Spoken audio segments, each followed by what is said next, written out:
அனைவருக்கும் இனிய சுதந்திர தின நல்வாழ்த்துக்கள்.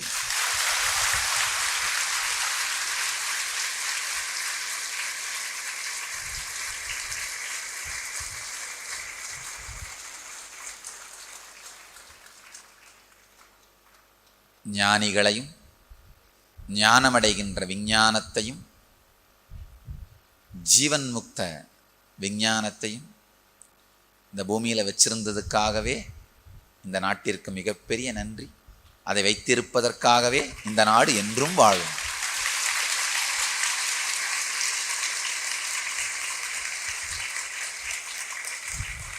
ஜீவன் முக்திக்காகவே உருவாக்கப்பட்ட இனம், அதுக்காகவே உருவாக்கப்பட்ட சிவிலைசேஷன் நம்முடைய பாரத பாரம்பரியம், பாரத சிவிலைசேஷன். அந்த வேலையை செய்யற வரைக்கும் இந்த நாட்டுக்கு அழிவு கிடையாது.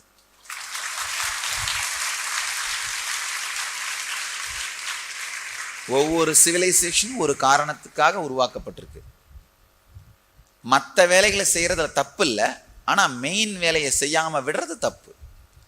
நம்ம பாரதமும் சயின்ஸ்ல முன்னேறதுல தப்பு இல்லை, பெரிய பெரிய கட்டடங்கள் கட்டுறதுல தப்பு இல்லை, ஐடி ப்ராஜெக்ட்ஸ் பண்றதுல தப்பு இல்லை, எதுவுமே தப்பு இல்லை. ஆனால் அதோட மெயின் வேலை இந்த ஜீவன் முக்த பாரம்பரியம், ஞானிகளை உருவாக்குகின்ற சிவிலைசேஷன். ஞானத்தை உயிரோடு வைத்திருத்தலும் ஞானிகளை உருவாக்கி கொண்டே இருத்தலும்.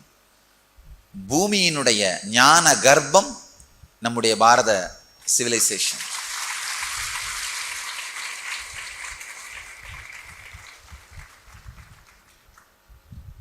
இதை செஞ்சிட்டே இருக்கிற வரைக்கும் பாரதத்துக்கு அழிவு கிடையாது. இது நடந்துகிட்டே இருக்கும்.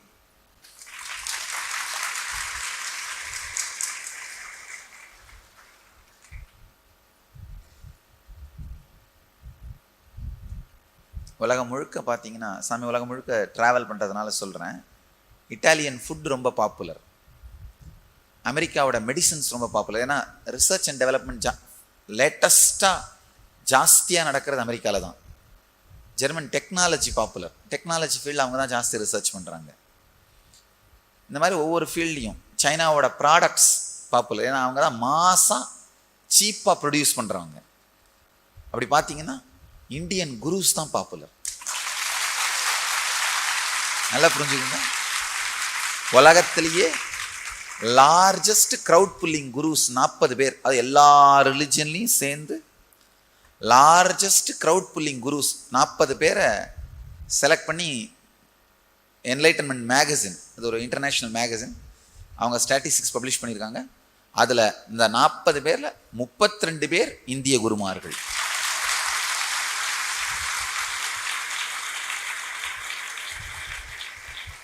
டூ 2008 சாமி ஆட் பண்ணியிருக்காங்க அதில், லாஸ்ட் இயர். இல்லை எதுக்காக சொல்ல வரேன்னா, உலகம் முழுக்க மக்கள் மன நிம்மதி தேடியும் ஆனந்தம் தேடியும் சுகம் தேடியும் ஜீவன் முக்தி தேடியும் யார்கிட்ட போகிறாங்களோ அதில் டாப் 40 பீப்புள் எல்லா ரிலிஜனும் சேர்ந்து, இந்து மதம் மட்டும் இல்லை, கிறிஸ்டியானிட்டி, இஸ்லாம், எல்லா ரிலிஜனையும் சேர்ந்து, போப்பெல்லாம் சேர்ந்து கால்குலேட் பண்ணதில் 40 டாப் பீப்புளில் 32 பேர் இந்தியர்கள். அப்படின்னா பார்த்துக்கோங்க, it's not a small number.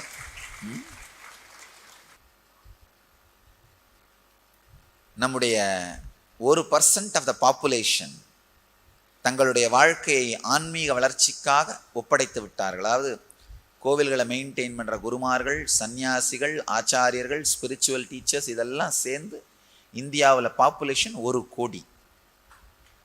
1 கோடி.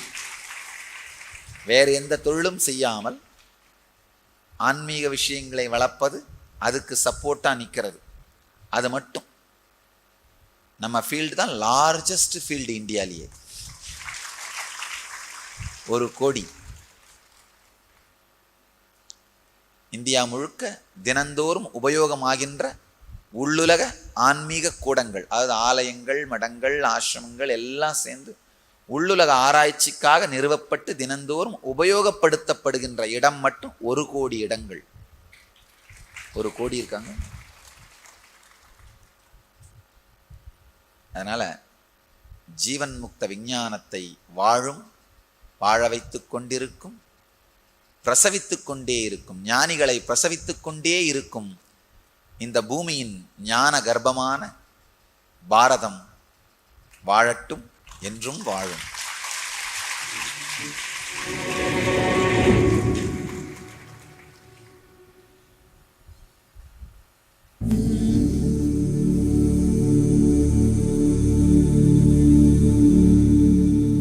இந்த ஒரு 4-5 கேள்விங்க, நிறைய கடிதங்கள். ஆனந்த தாண்டவம் கண்டேன் கண்டேன், என்னென்னவோ கவிதையா எழுதி வச்சிருக்காங்க. அருமையா இருக்குமா, படிச்சிட்டோமா? நல்லது, உட்காருங்க.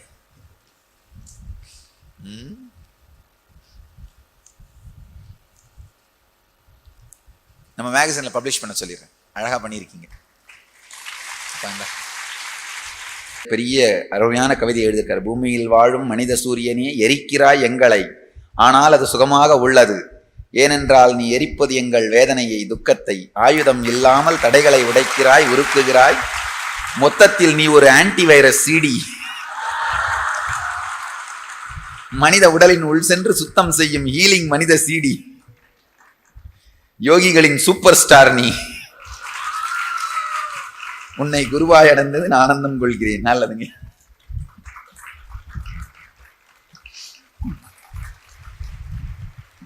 நல்லது,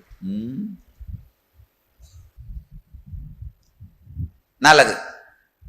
அடுத்து இந்த காரண சரீரம். காரண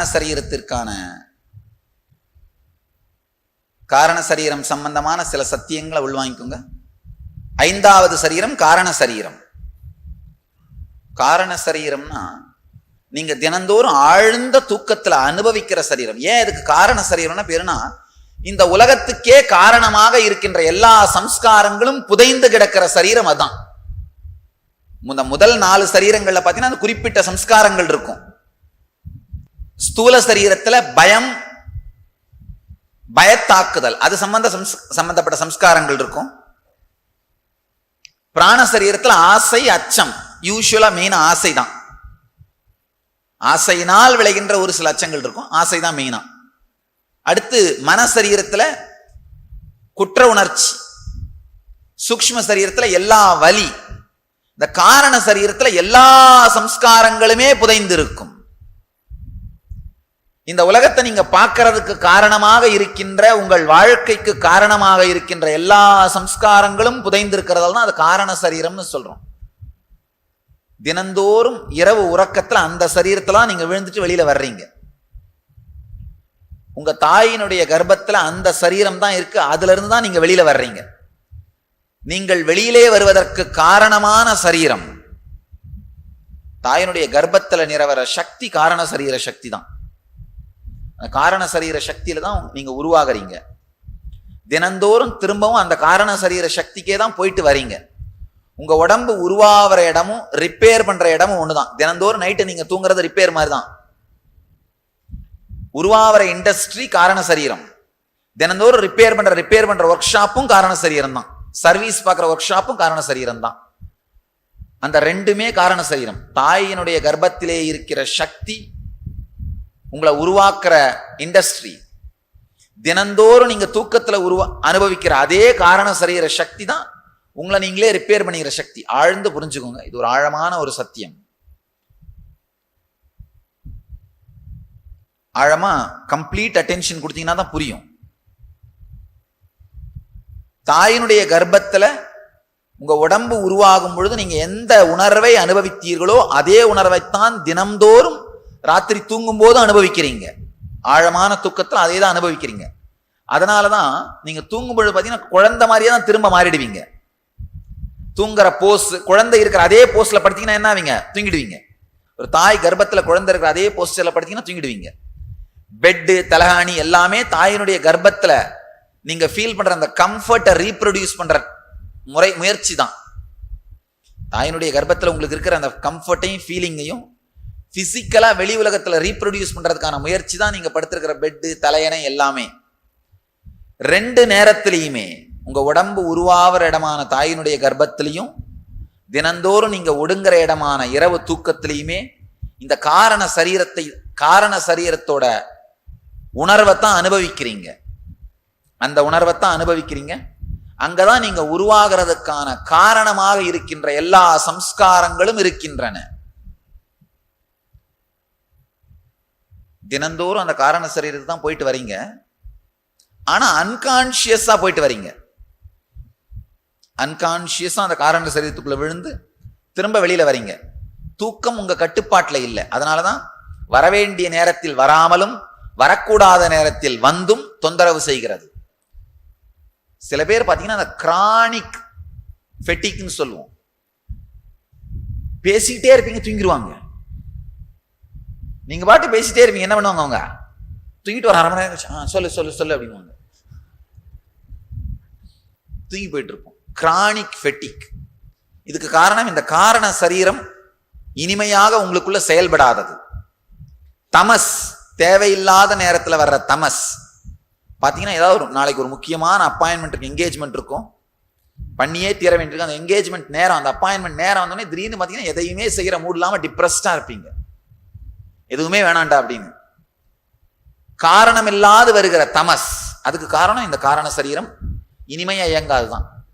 காரணம் இல்லாம வர்ற தமஸ், காரணம் இல்லாம வர்ற தூக்கம், வரவேண்டிய நேரத்துல தூக்கம் வராம இருக்கிறது.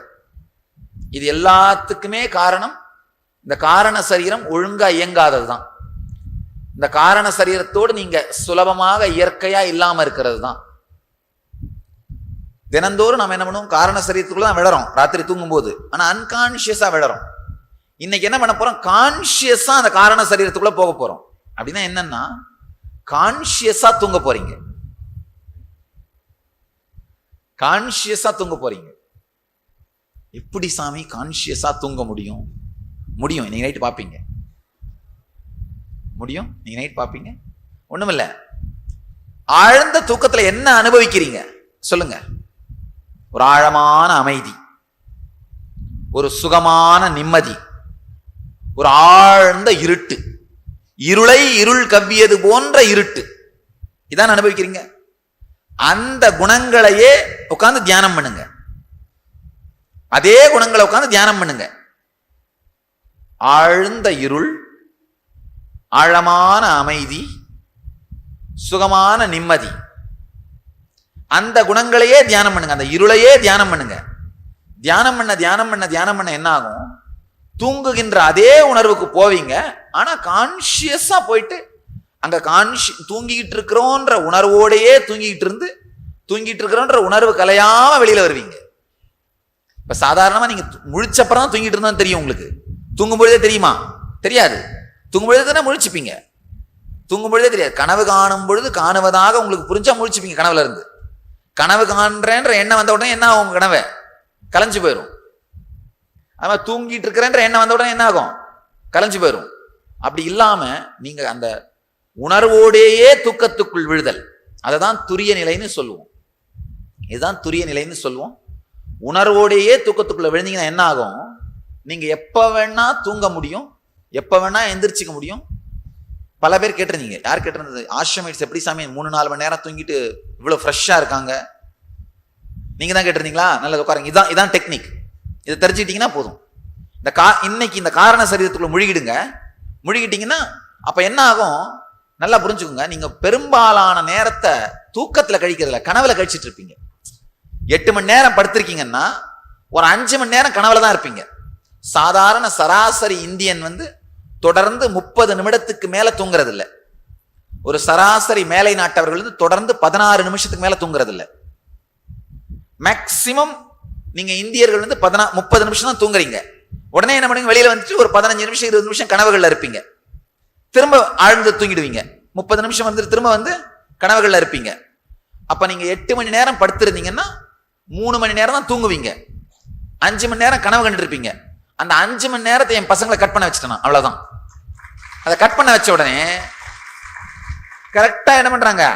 தூக்கமும் வேலைதான். தூக்கமும் என்ன? படு, நாளை காலை எந்திரிச்சு சாமி வேலையை கவனிக்கணும். அவ்வளவுதான். அவங்களுக்கு பிராணனே சாமி தான். ஏன் உடம்ப மெயின்டைன் பண்ணணும்? சாமி வேலை பண்ணணும். ஏன் எந்திரிக்கணும், சாமி வேலை பண்ணணும். ஏன் தூங்கணும்? ஹெல்த்தை மெயின்டைன் பண்ணணும், சாமி வேலை பண்ணணும். அவ்வளவுதான், வேற ஒண்ணுமே கிடையாது. எல்லாமே சாமிக்கு தான், அத்தனையுமே குருவுக்காக தான் வாழறது. அதாவது ஆழமா புரிஞ்சுக்கோங்க. இந்த மாதிரி ஒரு பர்பஸ் கிளீனா செட் ஆச்சுன்னா, அது மட்டும் இல்லாம இந்த மாதிரி இந்த தூக்கத்துல நேரத்தை வீணடிக்காம இருக்கிறது. நீங்களாம் பெரும்பாலும் தூங்கினாலும் பரவாயில்ல, அதுலயும் உருப்படி இல்லை, அதுலயும் உருப்படி இல்லை, அதுலயும் படுத்துட்டு கனவுல புரண்டுட்டு இருக்கிறது. அப்ப என்ன, டைம் வேஸ்ட். ஆழமா புரிஞ்சுக்கோங்க. பகல் கனவு அதிகமாக அதிகமாக ராத்திரி கனவு அதிகமாகும். பகல் கனவு குறைஞ்சா ராத்திரி கனவு குறைஞ்சிரும். பகல்ல எப்ப பார்த்தாலும் உட்காந்து எதையாவது நினைச்சிட்டு இருக்கிறது, இங்க போலாமா, அங்க போலாமா, அங்க போலாமா, அங்க போலாமா, எதையாவது நினைச்சிட்டு என்ன பண்றது? இந்த பகல் கனவு கண்டுட்டே இருந்தா ராத்திரி படுத்தோடனே அதே மாதிரி கனவு வரும். அதுதான், வேற ஒன்றும் கிடையாது. அதனால இந்த ஃபர்ஸ்ட் நம்ம பிரம்மச்சாரிகள், என் பிள்ளைங்களுக்கும் என் பசங்களுக்கும் பகல் கனவு காண்றதுக்கு நேரம் இல்லை, செய்யறதுக்கு நிறைய வேலை இருக்கு, தியானம் பண்றதுக்கு நிறைய தியானங்கள் இருக்கு. ரெண்டாவது, இந்த ராத்திரி அனாவசியமான கனவு, அதுக்காக டைம் வேஸ்ட் பண்றது இல்லை. இதை ரெண்டையும் டிஸ்கனெக்ட் பண்ணி 3-4 மணி நேரம் தூக்கம் போதும். பிராக்டிக்கலாவே நம்முடைய ஆசிரமத்தில் ஆவரேஜ் தூக்கம் வந்து 4 மணி நேரம் தான் எல்லாருக்குமே. ஆவரேஜா பர் டே அவங்க தூங்குறது 4 மணி நேரம் தான். இல்லை, என்னுடைய பிரம்மச்சாரிகளும் மட்டும் இல்லை, ஈவன் வயசானவங்க கூட, ஆசிரமத்தில் இருக்கிற வயசானவர்கள் கூட நான் இதை ரூலா போடுறது இல்லை. வயசானவர்களும் இதை பழகிடுறாங்க.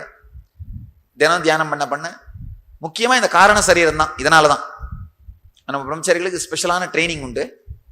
ஒரு மாசத்துல ஒரு 4-5 நாள் நைட் முழுக்க உட்காந்து தியானம் பண்ணுவாங்க, முக்கியமான சில நாட்கள். இது அவங்களை கம்ப்ளீட்டா ஹீல் பண்ணிடுது, கம்ப்ளீட்டா கியூர் பண்ணிடுது. காரண சரீரம் ஹீல் ஆனாலே படுத்த உடனே அப்படியே ஆஃப் பண்ண மாதிரி தூக்கம் வரும். அந்த டேப் ரெக்கார்டரை சுவிட்ச் ஆஃப் பண்ண மாதிரி ஆயிடும். வேற நீங்க புரண்டுலாம் இருக்க வேணாம், தூங்கிடுவீங்க. காலையில் எந்திரிச்சு எப்போ எந்திரிப்பீங்க, கரெக்டா எந்திரிப்பீங்க. அதாவது எப்படி படுத்தீங்களோ உடம்பு அப்படியே இருக்கும். காலையில் எந்திரிக்கும் போது பெட்ல இருந்து அப்படி துள்ளி எந்திரிப்பீங்க. பெட்ல இருந்து பாத்ரூமுக்கு நீங்க நடக்கிறது நடையா இல்லாம நடனமா இருந்தா தான் ஆழமா தூங்கிருக்கீங்கன்னு அர்த்தம். அப்படி எந்திரிச்சுமே ஃப்ரெஷ்ஷா இருக்கணும், அலைவா இருந்தாலும் ஆழமா தூங்கிருக்கீங்க.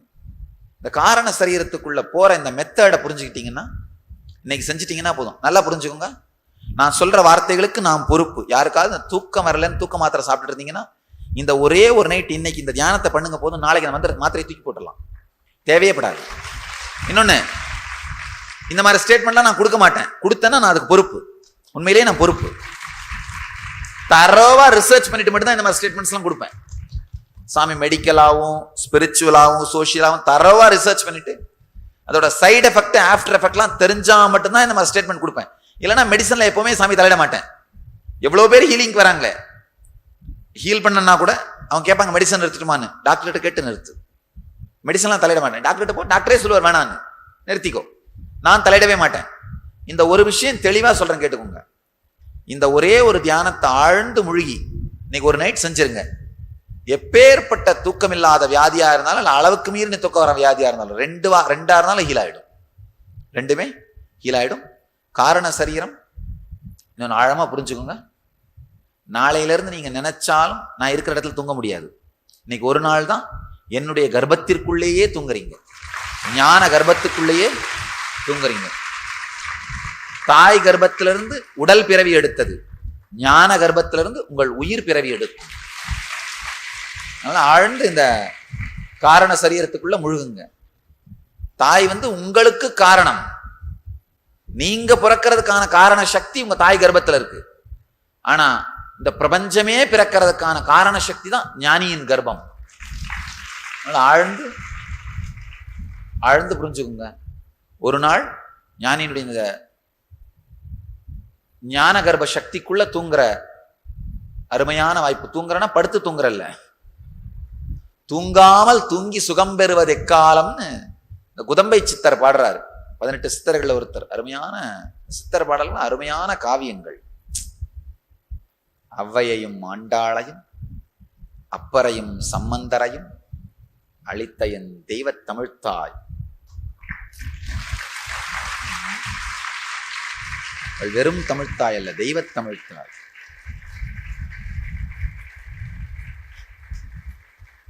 சாமி நினைச்சிட்டு தான் இருக்கேன். இந்த டிவைன் லிட்ரேச்சர், தமிழோட டிவைன் லிட்ரேச்சர் தான் தமிழை ரெப்ரசன்ட் பண்ணணும். தூங்காமல் தூங்கி சுகம் பெறுவது காலம், மங்காய் பாலுண்டு மலைமேல் இருந்தோர்க்கு தேங்காய் பால் எதுக்கடி குதம்பாய் தேங்காய் பால் எதுக்கடி. மங்காய் பால்னா சகசிராரத்திலே பொங்குகிற அமிர்தம், அதை உண்டு வாழ்ந்தவர்களுக்கு தேங்காய் பால்னா வெளி உலக சுகம். சாதாரண ருசிகள், சாதாரண சுகங்கள் எதுக்குன்னு அருமையான சித்தர் பாடல்கள், அருமையான லிட்ரேச்சர் தமிழ்ல ப்ரொடியூஸ் பண்ணியிருக்காங்க. தமிழ் மாதிரி ஜூஸ்க்கு அடுத்து, யூதர்களுக்கு அடுத்து டிவோஷனல் லிட்ரேச்சர்ல லீடிங்ல உலகத்திலேயே ஜாஸ்தி தமிழ் தான், சம்ஸ்கிருதத்தை விட. ஆழமா புரிஞ்சுக்கோங்க. இல்ல உலகத்திலேயே நீண்ட காப்பியம் மகாபாரதம், அதுல சந்தேகம் இல்லை. ஆனா அந்த devotional literature, volume of devotional literature, the divine literature, volume of divine literature ஜூஸ்க்கு அடுத்து நாம தமிழியன்ஸ் தான் ஜாஸ்தி ப்ரொடியூஸ் பண்ணியிருக்கோம். ஆல் ரைட், காரண சரீரத்துக்குள்ள முழுகிற என்ன செய்ய போறீங்கன்னா, தலை கழுத்து முதுகு மூன்றும் நேர்கோட்டில் இருக்குமாறு அமர்ந்து கான்சியஸா, உணர்வு பூர்வமா நீங்க தூக்கத்தில் அனுபவிக்கின்ற அமைதியையும் இருளையும் தியானிக்க போகிறீர்கள். இருள் இருள் இருள் இருள் இருள், அந்த இருளையே தியானியுங்க. மனசு வேற எங்கேயாவது போயிருச்சுன்னா திரும்ப எடுத்துனது என்ன பண்ணுங்க, இருளையே தியானியுங்க. முக்கியமான விஷயம்னா கழுத்து தலை முதுகு மூன்றும் நேர்கோட்டில் இருக்கணும். கழுத்து தொங்குச்சுன்னா தூங்கிடுவீங்க. கழுத்தை ஸ்டிஃபா வச்சிருந்தீங்கன்னா படுத்திருந்தா கூட தூங்க முடியாது. கழுத்து தொங்குச்சுன்னா உட்காந்துருந்தாலும் தூங்கிடுவீங்க. கழுத்து தொங்க கூடாது. இன்னொருத்தர் லெட்டர் எழுதியிருந்தாரு, உங்களை என்னுடைய தாயா பார்க்குறேன், அது ஒன்றும் தப்பு இல்லையான்னு கேட்குறாரு. ஆழமா புரிஞ்சுக்கோங்க. ஒரு ஞானி ஞானம் அடைஞ்ச பிறகு உடம்பு ஆணாக இருந்தாலும் உணர்வு ரீதியாக ஆண் பெண் அலின்னு ஃபீல் பண்றது இல்லை. இது எல்லாமே சாதாரண பால். ஆண் பெண் அலி மூணுமே 3 பால். அந்த 3 ஃபீலிங்குமே அத்து போய் மூன்றையும் தாண்டி ஒரு கான்சியஸ்னஸா தான் என்ன உணர்றேன். அதனால நீங்க தாயாகவோ தந்தையாகவோ என்ன மாதிரி பார்த்தாலும் தப்பே இல்லை. யாருக்கு எப்படி பார்க்குறீங்களோ அப்படி பார்த்துக்கோங்க, அவ்வளவுதான். யாருக்கு எப்படி பிடிக்குதோ அப்படி பிடிக்கும். இந்த கர்ச்சீஃபை எப்படி தூக்கி யூஸ் பண்றோமோ, தேவையில்லைன்னா வச்சிடறோமோ, அந்த மாதிரி தான். இந்த உடம்ப பேசணும், உங்களோட ஏதாவது செயல்கள் செய்ய வேண்டியதான் யூஸ் பண்றேன், தேவையில்லைன்னா வச்சிடறேன், அவ்வளவுதான். உடல் ஆண் உடலா இருந்தாலும் உணர்வு ரீதியா ஆண் பெண் அலிங்கிற எந்த உணர்வுமே இருக்கிறது இல்லை. ஆண் பெண் இது 2 பால் உங்களுக்கு புரியும். அலிங்கிறது இது 2க்கும் கீழானது, அர்த்தநாரிங்கிறது இது 2த்துக்கும் மேலானது. இந்த 2ஐயும் தாண்டியது அர்த்தநாரி, 2த்துக்கும் கீழானது அலி. 2ஐயும் தாண்டி அர்த்தநாரி ஸ்வரூப், அர்த்தநாரி வடிவா அர்த்தநாரி ஸ்வரூபமா தன்னை ஃபீல் பண்றவங்க தான் ஞானிகள். அப்படிதான் ஃபீல் பண்றாங்க, 2 பாலையும் கடந்து. அதனால யாருக்கு எப்படி ஃபீல் பண்றீங்களோ, யாருக்கு எப்படி கனெக்ட் பண்றீங்களோ அப்படி கனெக்ட் பண்ணிக்கணும், அவ்வளவுதான். ஒரு என்எஸ்பிலையும் அந்த பேட்ச் எப்போ கம்ப்ளீட்டா டியூன் ஆயிருக்காங்கன்னு சாமி கண்டுபிடிப்புன்னா, இந்த மாதிரி ஒண்ணுமே இல்லைனாலும் சும்மாவே சைலண்டா ரிலாக்ஸ்டா ரெஸ்ட்லெஸ் ஆகாம உட்காந்துருப்பாங்க தன்னை மறந்து, அப்படின்னா டியூன் ஆயிட்டாங்கன்னு அர்த்தம். ஒன்றும் சொல்லலைனாலும், ஒன்றும் பெரிய சப்ஜெக்ட் இல்லைன்னாலும், வேற ஒன்றும் பெருசா இல்லைன்னாலும் தன்னை மறந்து என்ன பண்ணுவாங்க, அவங்க பாட்டு நிம்மதியா ரெஸ்ட்லெஸ் ஆகாம உட்காந்துருப்பாங்க. 2000 பேர் அக்கம் பக்கத்துல பேசிக்காம நிம்மதியா ரெஸ்ட்லெஸ் ஆகாம உட்கார்ந்து இருக்கிறது சாதாரண வேலை இல்லைங்கயா, உங்களுக்கு எல்லாம் தெரியும் இல்ல? இந்த காலத்துல ஒரு டிவி சேனலே 10 நிமிஷத்துக்கு மேல பார்க்க மாட்டேன்றீங்களே, அரை மணி நேரத்துல ஒரு ஃபுல் ப்ரொடக்ஷன் பண்ணிடுறீங்களே, 120 சேனலையும் டக்கு டக்கு டக்கு டக்கு டக்கு டக்குன்னு ஒரு ப்ரொடக்ஷன் பண்ணிட்டு வந்துடுறீங்களே. நிறைய பேர் எழுதியிருக்கீங்க, நேத்து அந்த கில்ட் எல்லாம் கரைஞ்சு போனதுனால இன்னைக்கு நிறைய வலி இல்லைன்னு எழுதியிருக்கீங்க. அந்த கில்ட் வலியெல்லாம் இருக்காது, ஆனா கில்ட்டை தாண்டி பல வலிகள் இருக்கு போயிருப்பீங்க பாத்தீங்களா. அதை வாழ்ந்து பாத்தீங்கன்னா அதெல்லாம் இருக்கும், அது வெளியில வந்ததுன்னா போதும். சில பேர் ஆச்சரியப்பட்டு எழுதி, நேத்து இருந்த அந்த வலி அந்த கில்ட்டை நினைக்கும் போது இன்னைக்கு அதே வலி அதே கில்ட்டை நினைச்சா இல்லவே இல்லைன்னு. ஆக்சுவலா வெளியில வந்துருச்சுன்னா அதுக்கப்புறம் இருக்காது, அதோட எஃபெக்ட் இருக்காது.